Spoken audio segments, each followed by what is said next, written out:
Hola, ¿qué tal? Buenas tardes. Hoy es viernes y es el 9 de octubre. Este es el informe semanal. Antes que nada, primero decirles que esta semana le tocó por fin duro a Pompeo de boca del presidente Donald Trump, que por fin abrió fuego político en contra de Pompeo. Muy importante para todo el cuadro estratégico. Pero antes de entrar a esa discusión, quiero decirles primero, antes que nada, que para el 21 de octubre, que es un miércoles, el Instituto Schiller va a realizar una videoconferencia internacional coauspiciada por Cátedra China de España, que es la organización más importante de España en cuanto a las relaciones con China. El foro que va a ser de 4 horas, empieza a las 10 de la mañana, hora de Washington, 9 de México, la Ciudad de México, Perú, Colombia, etcétera. Ustedes hagan el resto de los cálculos. Va a durar 4 horas. Se llama China y Occidente frente a frente, rivalidad o cooperación. Los ponentes incluyen el ministro consejero de la Embajada de China en España, el señor Yao Fei. Luego también va a hablar Michele Geraci, conocido para muchos de ustedes que han participado en las conferencias del Instituto Schiller. Él es de Italia, es el ex subsecretario de Estado para Desarrollo Económico de Italia, que es además el arquitecto del acuerdo del memorándum de entendimiento entre Italia y China. Él va a hablar sobre cuál debe ser el papel de Europa entre China y Estados Unidos. Habla también el fundador y presidente emérito de Cátedra China, Marcelo Muñoz, que también participó en una conferencia del Instituto Schiller recientemente. Él va a hablar de China y Occidente, dos mundos. Luego habla Helga Seppler-Rouge, la fundadora y presidente del Instituto Schiller. Ella va a hablar de Confucio y Schiller, la educación estética del hombre. Después habla otro dirigente de Cátedra China, un ingeniero catedrático también, el doctor Ángel Álvarez, que va a hablar de las debilidades de China en informática dentro del conflicto actual con Estados Unidos. Y termina Jacques Cheminade, el presidente de Solidaridad y Progreso de Francia, sobre la coexistencia económica para superar la geopolítica. Todo se va a realizar en dos idiomas, en inglés y en español. Va a haber interpretación simultánea para toda la conferencia. ¿Por qué empiezo con eso? Bueno, la invitación dice lo siguiente, dice, la dirección que se adopte en las relaciones entre China y Occidente bien puede ser el factor decisivo que definirá el futuro de toda la humanidad, en lo económico, lo político y lo cultural. Sin embargo, hoy esa relación se dificulta por diversas tensiones. Y bueno, el propósito de este foro es dar un paso en la dirección de la cooperación, las buenas relaciones que se requieren, que es uno de los objetivos tanto del Instituto Schiller como de Cátedra China. Entonces, todos quedan invitados, eh, todos quedan invitados a eso y para que vayan invitando a otra gente. La invitación va a salir por correo, pero también la pueden encontrar en larouchepub.com diagonal Spanish, español. Ahora, eh, la otra actividad que quería mencionar de entrada es que este sábado, mañana, vamos a... Eh, sí, me están aclarando que de repente se fue mi voz. Lo que me está diciendo el programa de Zoom es que tengo un programa inestable de Internet. No sé qué hacer. Espero que no siga siendo inestable. A ver qué pasa. Les decía que mañana vamos a tener en Estados Unidos una conferencia eh, sobre las últimas revelaciones, los documentos que han salido sobre el golpe de Estado que están realizando los intereses británicos y de la inteligencia de Estados Unidos y el Partido Demócrata en contra del presidente Donald Trump. Va a participar en esa discusión mañana Roger Stone, asesor cercano de Donald Trump, y recientemente recibió una conmutación de su condena por parte de Trump. Va a ser muy interesante. Eso va a ser en inglés nada más, no hay traducción simultánea para eso. Bueno, ahora, lo que ha pasado esta semana, lo más importante, es que ha habido una serie de ataques por parte de Trump, una contraofensiva en la dirección que nosotros hemos indicado que era necesario desde hace tiempo en cuanto a la revelación, la presentación en público a través de la desclasificación de documentos clasificados que documentan que todo el asunto de Russiagate y todo el escándalo de que supuestamente Putin tiene controlado a Donald Trump y demás, todo el intento de golpe de Estado en contra de Trump, es una farsa total dirigida desde el Reino Unido con participación directa, especialmente de círculos de inteligencia de Estados Unidos, o sea, de la CIA en particular, pero no únicamente. Ahora, a principios de esta semana, el director de Inteligencia Nacional del DNI de Estados Unidos, el señor Ratcliffe, presentó públicamente documentos que documentan, valga la redundancia, que los rusos le dieron a los círculos de inteligencia de Estados Unidos antes de las últimas elecciones, por ahí del 2016, información de que Hillary Clinton y los demócratas, para que no se prestara atención a lo que realmente había dicho Hillary Clinton en sus correos electrónicos que se filtraron, iba a lanzar toda una operación para echarle la culpa a Donald Trump de tener disque relaciones políticas inapropiadas con Rusia. Ahora, un segundito. Ahora, y lo que documenta, pues, es que todo lo que empezó con la ayuda de inteligencia británica, con el informe de Christopher Steele y demás, fue iniciado por Hillary Clinton, por Barack Obama, por Joe Biden directamente, y eso está documentado y ahora eso se ha desclasificado. Es un escándalo mayor. Esto es mucho más grande que Watergate, en efecto.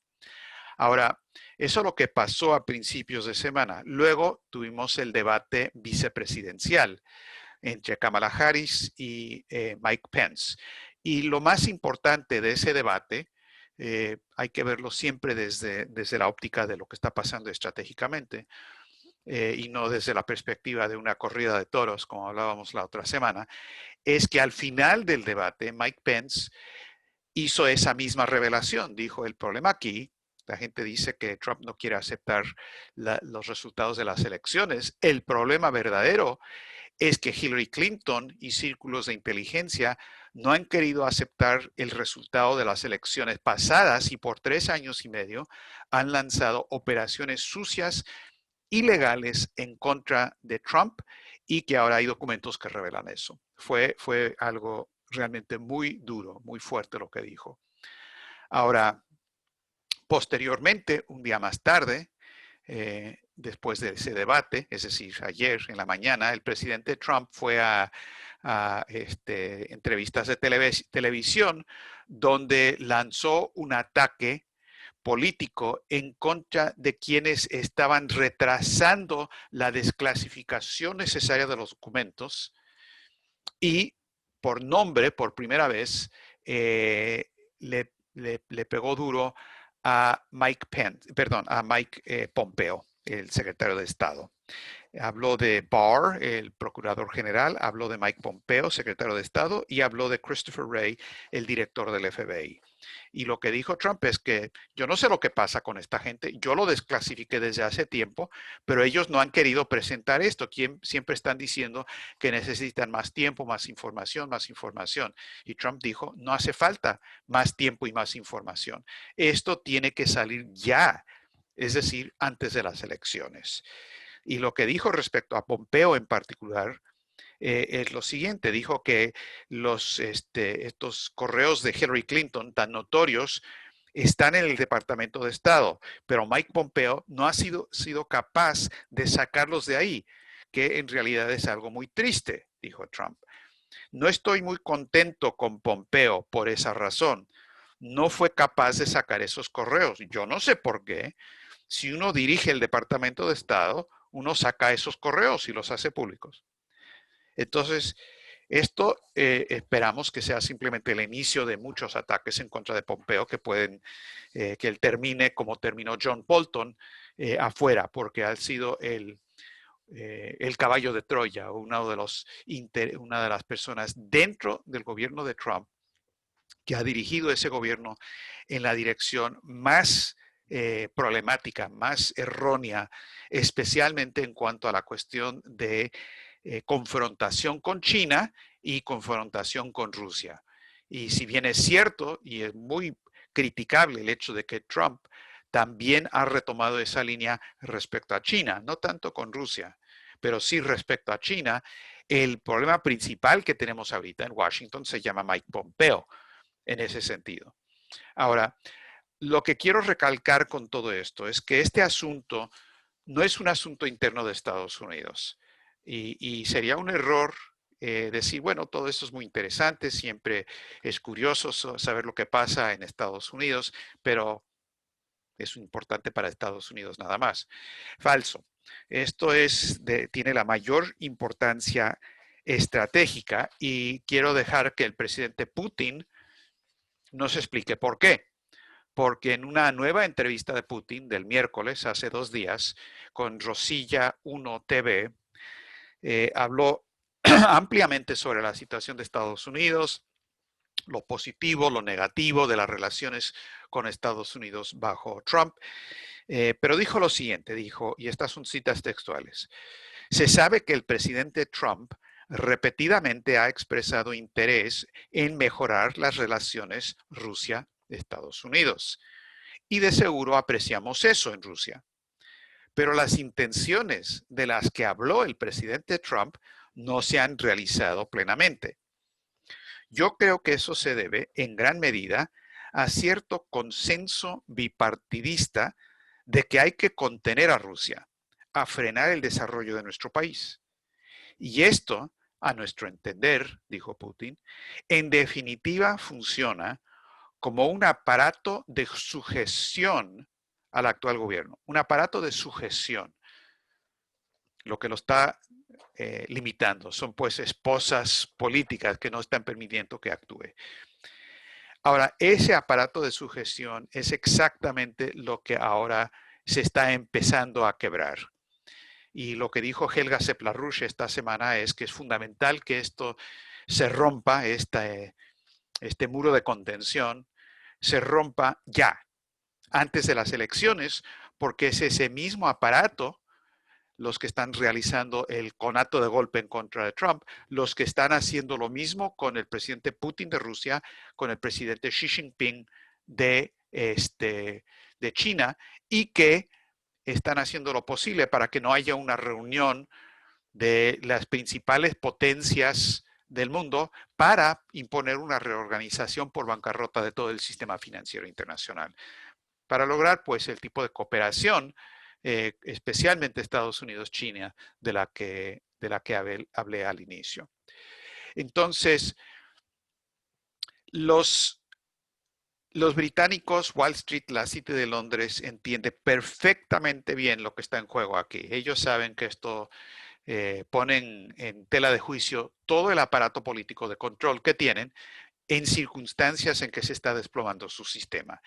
Y han respondido con una histeria absoluta y total de amenazas, de actividades y cosas que reflejan pues cuál es el estado de la situación actual y por qué temen.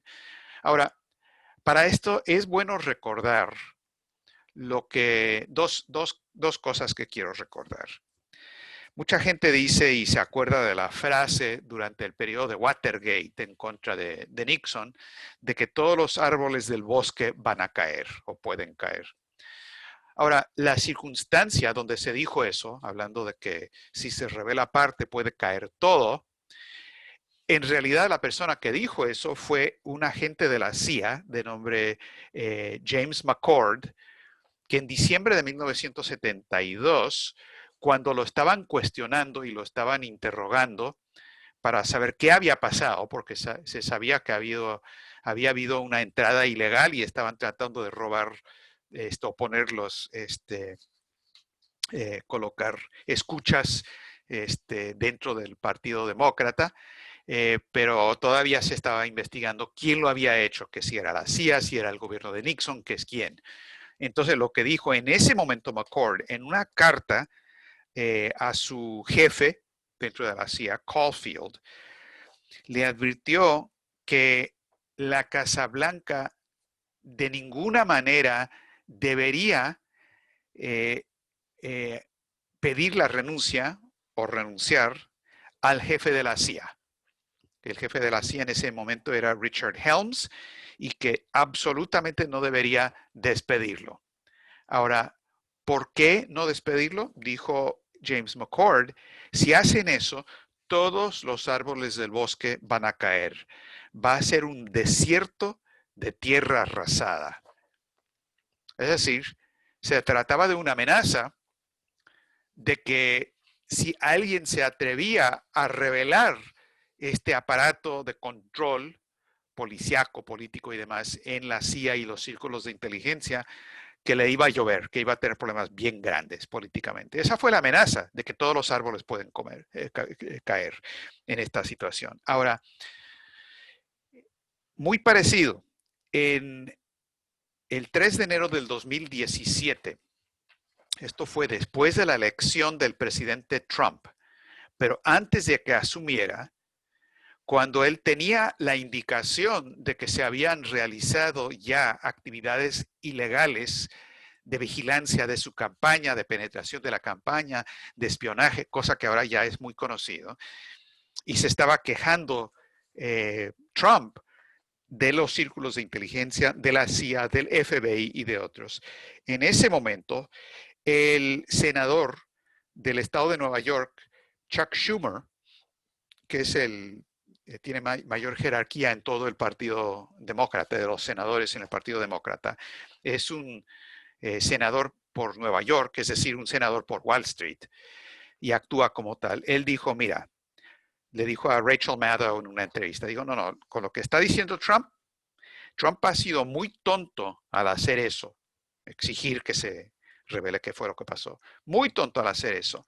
Déjame decirte, si te enfrentas a la comunidad de inteligencia, ellos tienen 1000 maneras de tomar venganza.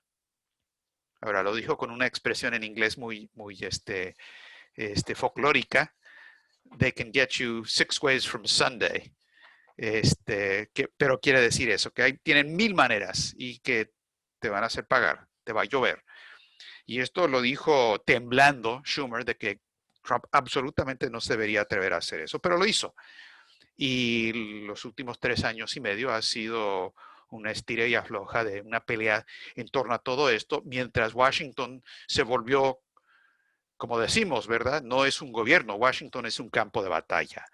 Y esto es ya, está llegando y saliendo a la luz pública lo que es la batalla. Ahora, hay una histeria total con lo que Trump está haciendo ahora. Pelosi anunció ayer y hoy lo hizo, que está estudiando la manera de aplicar la 25ª enmienda de la Constitución de Estados Unidos, que básicamente es para reemplazar al presidente cuando no está en condiciones de cumplir con su labor, ya sea porque lo hospitalizan o por problemas psicológicos o por lo que sea. Pero Pelosi ya está diciendo que vamos a tratar de sacar a Trump, otro tipo de golpe de Estado. Si no funciona con un golpe militar, cosa que ya han amenazado, bueno, está la 25ª enmienda, etcétera, etcétera.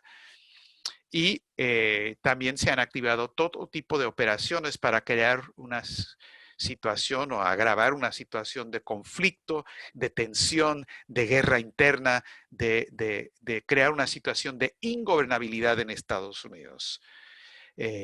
Por ejemplo, acaban de descubrir un complot para secuestrar a la gobernadora de Michigan, donde queda Detroit, Gretchen Whitmer se llama. Es un grupo de supuestamente militantes, derechistas, extremistas, etcétera.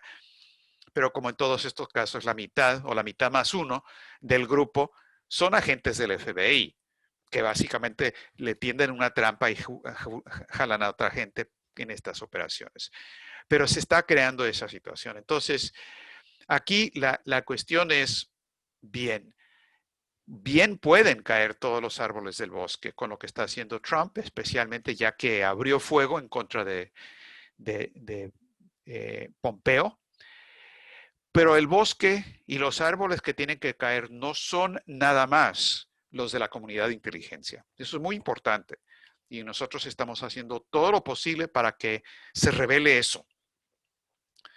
Pero hay otro bosque con otros árboles que es fundamental, que está detrás y es más importante en realidad que el de la comunidad de inteligencia.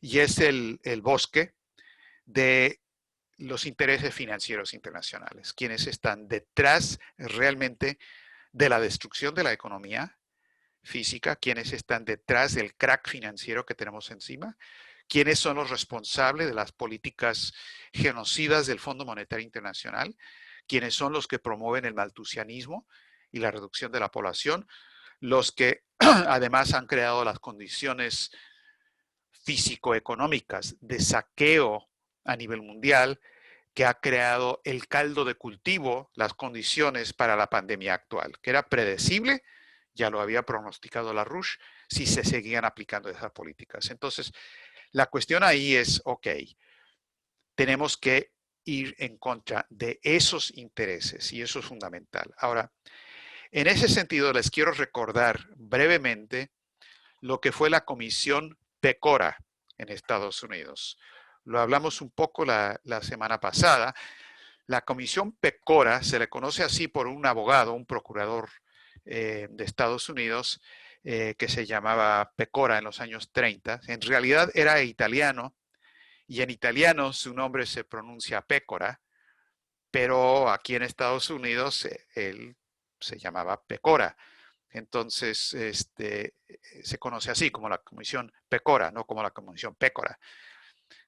Detallito de interés. Pero esta comisión fue la que abrió el camino a través de una investigación de lo que estaban haciendo los bancos de Wall Street, que causaron la Gran Depresión económica. Abrieron el paso para la ley Glass-Steagall de 1933 del presidente Franklin Roosevelt, que fue esa ley tan importante que separa de manera absoluta, como les voy a mostrar aquí en la pantalla, una separación absoluta entre la banca comercial, productiva, normal, y la banca especulativa. Y en 33 se adoptó bajo Roosevelt esta ley Glass-Steagall, que su preámbulo dice todo. Es una ley muy corta, 37 páginas, algo así, pero abre así, dice, una ley para facilitar el uso más eficiente y seguro de los activos de los bancos, para regular el control interbancario, para prevenir el desvío injustificado de fondos a operaciones especulativas y para otros propósitos.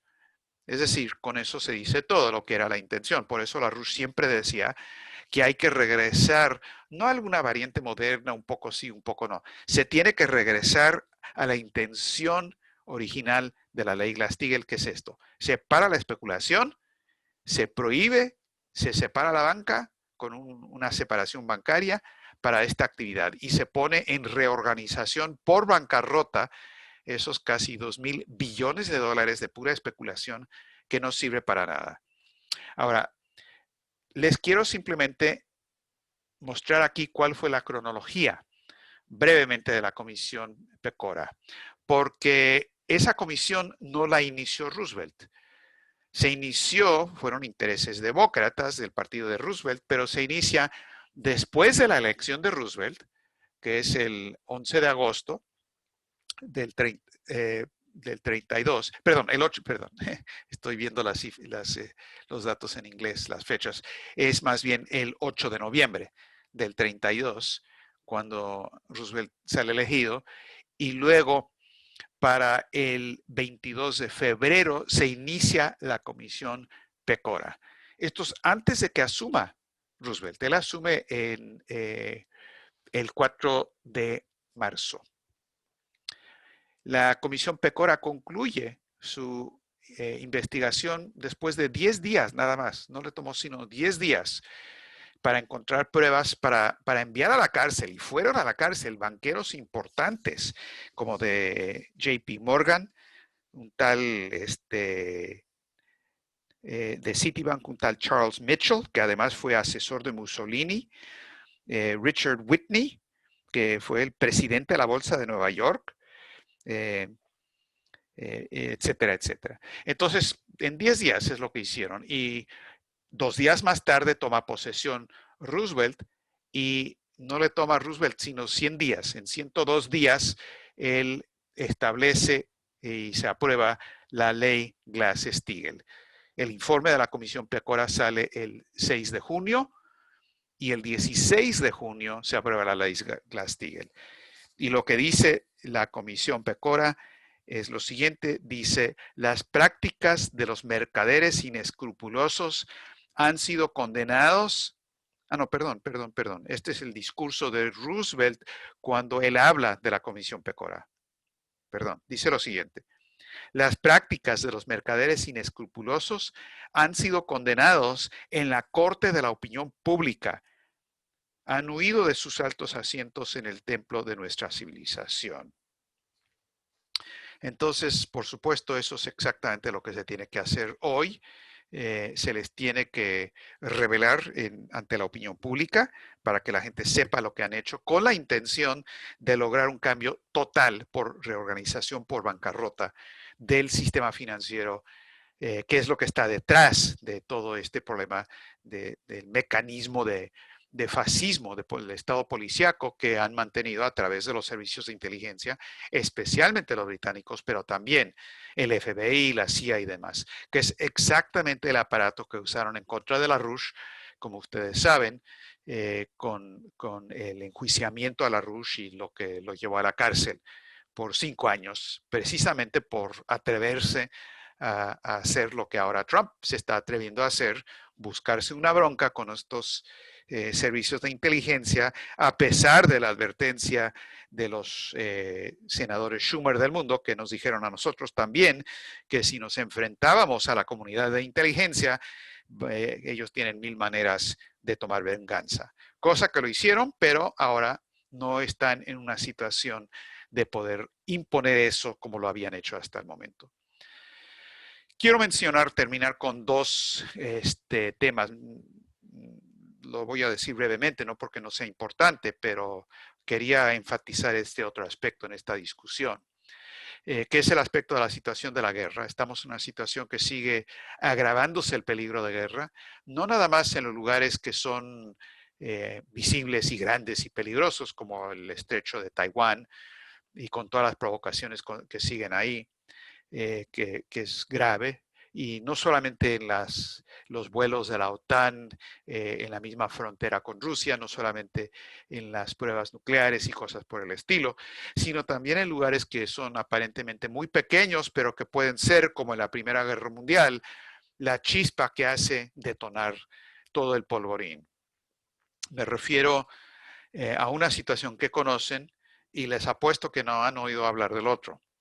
El primero es Nagorno-Karabaj, donde ha seguido la violencia. Afortunadamente ha habido diplomacia importante por parte de Rusia, de Estados Unidos y de Francia para tratar de lograr que Azerbaiyán y Armenia hablen y haya un cese al fuego. El problema ahí es Turquía, y detrás de Turquía, que están provocando a través de Azerbaiyán, está la Hermandad Musulmana, y la Hermandad Musulmana es una operación de inteligencia británica. Pero eso sigue siendo muy peligroso. La otra situación nueva esta semana es que, de nuevo, Turquía abrió otro frente de conflicto y provocación en la isla de Chipre, que como ustedes saben está dividido desde los 70s, cuando hubo una guerra entre Grecia y Turquía, está dividido entre Grecia y Turquía. Hay una playa muy bonita, turística en el norte de Chipre que se llama Varosha.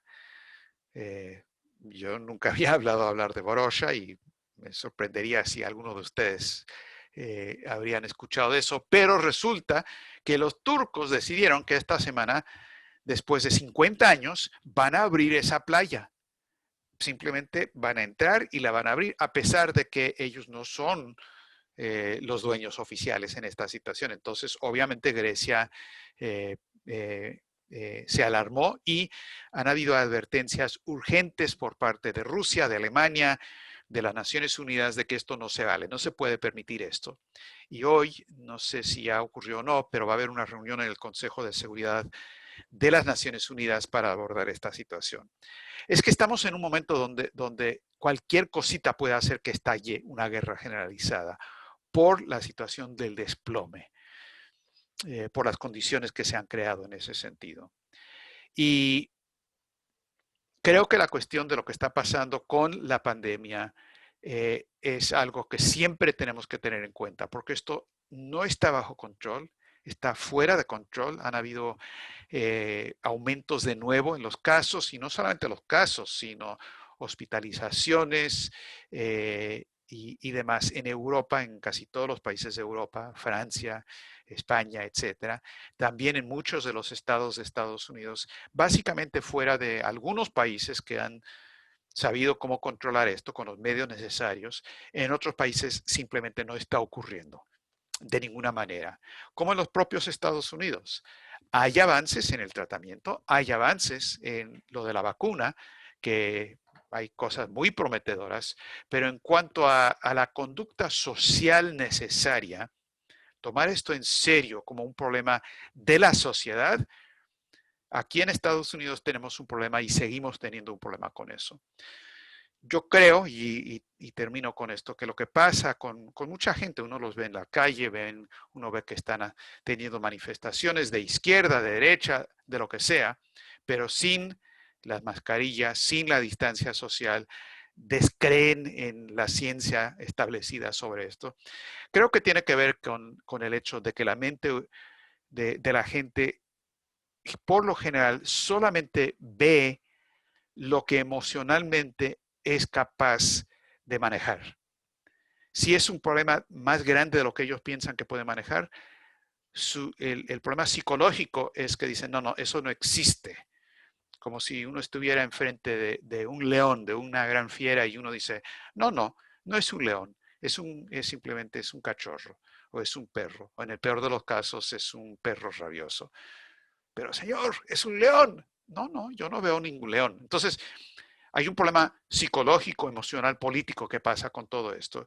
Y lo que pasa es que esta ceguera se puede curar, es una ceguera psicológica, emocional, pero requiere, como ha insistido Federico Schiller, que uno tiene que educar sus emociones, de la misma manera en que uno educa la mente y el uso del raciocinio, uno puede y tiene que educar también sus emociones.